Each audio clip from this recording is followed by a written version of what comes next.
Welcome back. Chinnapa Reddy గారు, అసలు ఒక తాటకిలాగా కింది అధికారుల పట్ల వ్యవహరించింది. టీడీఆర్ బాండ్ల పేరుతో దోపిడీ చేయడానికి తను ప్రయత్నించింది. ఆ కోట్లు 2000 కోట్ల వరకు నొక్కేయడానికి ఆవిడ పన్నిన కుట్రలని మేము అడ్డుకుంటున్నాము, అందుకనే ఇవాళ ఈ విధంగా అవినీతి జరిగిందని మాట్లాడుతున్నారు. ఓకే, ఇప్పుడు ఆవిడ ఎవరి ప్రభుత్వ హయాంలో పనిచేసింది? మీ ప్రభుత్వ హయాంలోనే పనిచేసింది. మరి మీ ప్రభుత్వ హయాంలోనే పనిచేస్తూ మీ ప్రభుత్వానికే గండి కొట్టారు ఏంటప్పుడు 2000 కోట్లు అవినీతి చేసింది అని అంటే మీరేం చేస్తున్నారు? అప్పుడే ప్రశ్నించలేదా? మరి అప్పుడే ప్రశ్నించాల్సింది కదా. 2000 కోట్ల అవినీతి చేసిందని చెప్పారా కరుణాకర్ రెడ్డి గారు మీకు? అంటే ఇప్పుడు గంటన్నర స్పీచ్ ఉంది, గంటన్నర ఎక్కడ వింటాము? మనకున్నది గంట డిబేట్. మీకు 3-4 నిమిషాలు మెయిన్ పాయింట్స్ వినిపించాము. ఒక మహిళను ఏ విధంగా కించపరిచింది అనే విషయాన్ని గంటన్నర వినిపించాలా? గంటన్నర మీరు వినండి, ఒకసారి విని చెప్పండి. ఆయన మాట్లాడారు కదా, ఏమన్నారు? ఆయన ఏమన్నారు? తిరుపతిలో రోడ్లు వేస్తున్న సమయంలో ఆ అధికారిని టీడీఆర్ బాండ్ల ద్వారా దోచుకోవాలని ప్లాన్ వేస్తే మేము దాన్ని అడ్డుకున్నాము. దోచుకోవాలని ప్లాన్ చేసినప్పుడు మీ ప్రభుత్వమే మీ అధికారుల్ని ఎందుకు పట్టుకోలేదు? ప్రభుత్వంలోని అది ఈయన ఎమ్మెల్యేనే కదమ్మా, ప్రభుత్వంలోనే ఒక ఎమ్మెల్యేనే లక్షన్నర జీతం 2 లక్షలు ఉంటుంది, కట్టుకునే చీర లక్షన్నర చెప్తున్నారు.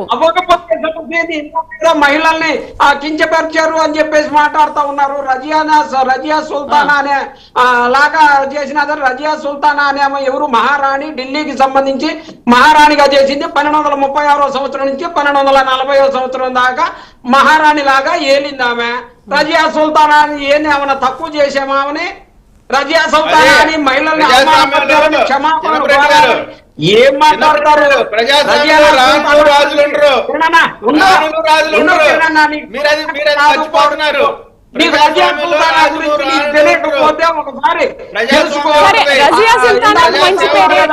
మంచి పేరే, ఓకే, మంచి పోల్చారు. మిగతా పేర్లు లంకిని ఏంటి, ఏంటి? పవన్ కళ్యాణ్ గారి గురించి కొట్టి చూడండి. పవన్ కళ్యాణ్ గారు ఇచ్చిన ప్రతి హామీని మోసం చేశాడని అదిగో మన అమ్మాయి పేరేంది ఏదో చెప్పలేదు, ఏముంది కానీ ఏదో పేరు చెప్పినా పర్వాలేదు, చెప్పు, ఏదో చెప్పు. నేనేం చెప్పను, మీరు ఎలాగో చెప్పట్లేదు కదా, అధికారం ఎవరు అనేది మీరేం పేరు చెప్పట్లేదు కదా. చెప్పండి రెడ్డి గారు. మా రజియా సుల్తానా గురించి గొప్పగా చెప్పారు కానీ రజియా సుల్తానా లాగా లేకపోతే అవమానపరచల మహిళల్ని వీళ్ళేందో క్షమాపణలు కోరటం, ఏదో తప్పు జరిగిపోయిందని మాట్లాడటం, లేకపోతే ఏందో నాకు అర్థం కాల. ఢిల్లీ మహారాణిగా 1236వ సంవత్సరం నుంచి 1240వ సంవత్సరం దాకా ఏలింది. కావాలంటే చూసుకోమను. అదే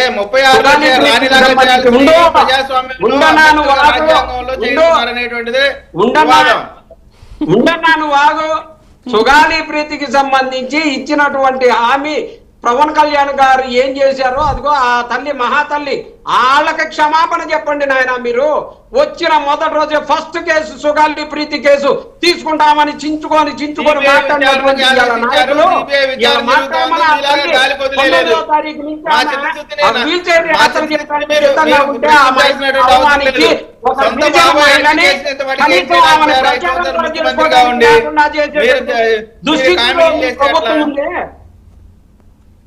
మేడం వాళ్ళు మాట్లాడినంత సేపు నన్ను 4 సార్లు ఆగమన్నారు.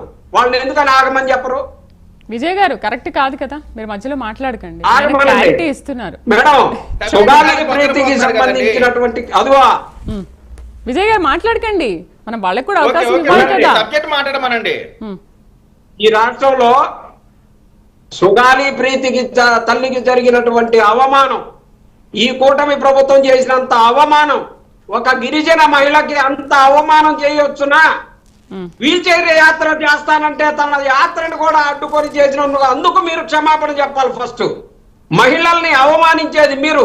30,000 మంది మహిళలు తప్పిపోయారు అని చెప్పేసి చెప్పినటువంటి పవన్ కళ్యాణ్ గారు, డిప్యూటీ ముఖ్యమంత్రి స్థానంలో ఉన్నటువంటి పవన్ కళ్యాణ్ గారు ఎందుకని మహిళల మీద గౌరవం లేకుండా 30,000 మంది ఈ రాష్ట్రం నుంచి వైఎస్ఆర్ కాంగ్రెస్ పార్టీ అధికారంలో ఉండగా మిస్ అయ్యారని చెప్పే స్టేట్మెంట్లు ఇచ్చినటువంటి ఎందుకని ఈ రోజు తీసుకురాలేకపోయారు మహిళలు?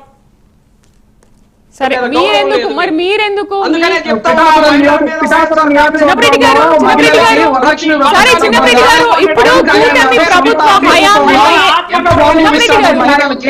ఒక మహిళ గురించి కూడా తప్పుగా మాట్లాడే పరిస్థితి జనసేన పార్టీ అధినేత పవన్ కళ్యాణ్ గారు ఏదో ఈ రోజు కూడా చెప్తున్నాను, వాళ్ళ నియోజకవర్గంలో మహిళలు సుగాలి ప్రీతి గారి కేసు కూడా విచారణలో ఉంది, ఆమె కూడా న్యాయం జరుగుతుంది.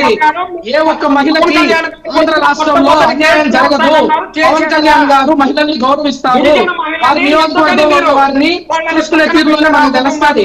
ఊరికే పవన్ కళ్యాణ్ గారు మహిళలను గౌరవించలేదు, సుగాలి ప్రీతి గారు ఈ రోజు మహిళల గురించి ఆలోచించే వారి సంక్షేమం కోసం సాధికారం కోసం వాళ్ళు ఏ కార్యక్రమాలు చేస్తున్నారో మనం చూస్తా ఉన్నాం. ఊరికే పవన్ కళ్యాణ్ గారి గురించి ఎందుకండి సబ్జెక్ట్ ఇక్కడ సబ్జెక్ట్ ఏంటంటే ఈ రోజు సబ్జెక్టు టీడీఆర్ బాండ్ గురించి మాట్లాడారు. నేనేమి సబ్జెక్ట్ విజయ్ గారు మనం ఎప్పుడు మాట్లాడినా చిన్నప్పటి గారు దాన్ని డైవర్ట్ చేస్తూనే ఉంటారు, అది వాళ్ళకి అలవాటే కదా, డైవర్ట్ చేస్తూనే ఉంటారు. సరే సరే విజయ్ గారు ఒక నిమిషం, నేను చిన్నప్పటి గారు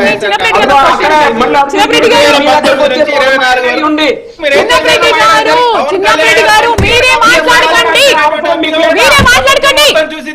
ఇక్కడ మేము మాట్లాడుతున్నాం కదా, వినండి విజయ్ గారు 1 మినిట్, విజయ్ గారు 1 మినిట్. చిన్నప్పటి గారు మీరు విషయం మాట్లాడకుండా ఏదైతే ఎందుకు మాట్లాడతారు, అది గుర్తు పెట్టుకోవాలా? చిన్నప్పటి గారు ఎప్పుడు చూడండి డిబేట్ లో మీరు అసలు ఆ విషయం మాట్లాడకుండా ఇంకా వేరే ఏదేదో మాట్లాడతారు, టాపిక్ ని మొత్తం డైవర్ట్ చేస్తూ ఉంటారు. సరే నేను ఒకటి అడుగుతున్నాను, మీరు ఆ పేరు చెప్పట్లేదు, దట్స్ ఫైన్, ఎవరో తెలీదు, మరి వాళ్ళు వీళ్ళు శ్రీలక్ష్మణ్ అంటున్నారు. మరి మీ ప్రభుత్వ హయాంలో అన్ని బిరుదులు ఇచ్చి అన్ని అవినీతి అధికారిని ప్రోత్సహించినప్పుడు ఆ ప్రోత్సహించిన మాజీ ముఖ్యమంత్రిని ఎందుకు ప్రశ్నించట్లేదు? ఇప్పుడు ఇలా చేసిందని చెప్పేసి 2 సంవత్సరాల తర్వాత నేను ఇవాళ మాట్లాడాను అని కరుణాకర్ రెడ్డి మాట్లాడుతున్నారు కదా, మరి ప్రోత్సహించిన వ్యక్తి గురించి ఎందుకు మాట్లాడరు?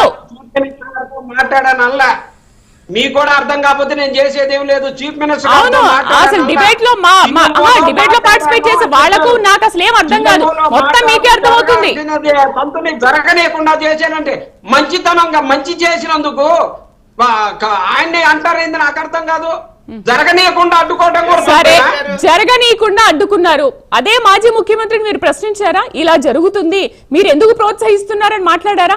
సరే, ఆయనకు ఎవరు అత్యంత సన్నిహితులు, ఎవరు మీ దాంట్లో నంబర్ 2, 3, 4 ఇట్లా ఉన్నాయి కదా, ఎవరు 2, 3, 4 ఎవరు? విజయసాయి రెడ్డి ఉన్నారు, కరుణాకర్ రెడ్డి ఉన్నారు, శ్రీలక్ష్మి ఉన్నారు, ఇంకా ఎవరెవరో ఉన్నారు కదా, అత్యంత సన్నిహితులే కదా. ఇప్పుడెందుకు వాళ్ళిద్దరికి పడట్లేదు? ఇప్పుడెందుకు బయటకు వస్తున్నాయి ఈ విషయాలన్నీ కూడా? మరి వీటికి ఆన్సర్ చేయండి. మీరు మాట్లాడరు, ఈ విషయాల గురించి మీరు మాట్లాడరు. నేను అన్ని మాట్లాడతా, నేనేమి దాచిపెట్టిన ఇక్కడ. సరే, అదే మాట్లాడండి. ఇష్యూ జరిగుంటే, దొంగతనం జరుగుంటే, తప్పు జరుగుంటే మీరు నిలదీయండి, అంతేగాని విచారణ జరుగుతున్నాయి, దర్యాప్తు సంస్థలు అందుకే ఉన్నాయి కదా, విచారణ జరుగుతాయి, అన్ని తెలుస్తాయి. మీరు ఎందుకు శిక్షించలేదనేటటువంటి మిమ్మల్ని చూస్తున్నాను నేను, అసలు తప్పే జరగని దానికి మీరు వాళ్ళ వరకు అంతన పలుకుతా, తప్పు జరుగుంటే నిలదీయండి 1కి 100 సార్లు. తప్పే జరగలేదు మీరే నవ్వుతా ఉన్నారు, తప్పు జరగని దానికి నేను మోస్తున్నాను ఏడు కూర్చొని అని చెప్పేసి. అంటే ఇప్పుడు విజయ్ గారు లబ్ధి పొందలేదంటే టీడీఆర్ బాండ్ల నుంచి ఎవరు ఏమీ లబ్ధి పొందలేదు. విజయ్ గారు మీ దగ్గర ఆధారాలు ఉన్నాయా?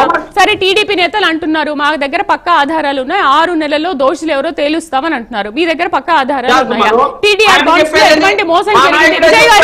విజయ్ గారు నేను మిమ్మల్ని అడగట్లేదు, మీరు ఆన్సర్ చేసేశారు, నేను మిమ్మల్ని అడగట్లేదు. విజయ్ గారు దీనికి ఆన్సర్ చేయండి, మీ దగ్గర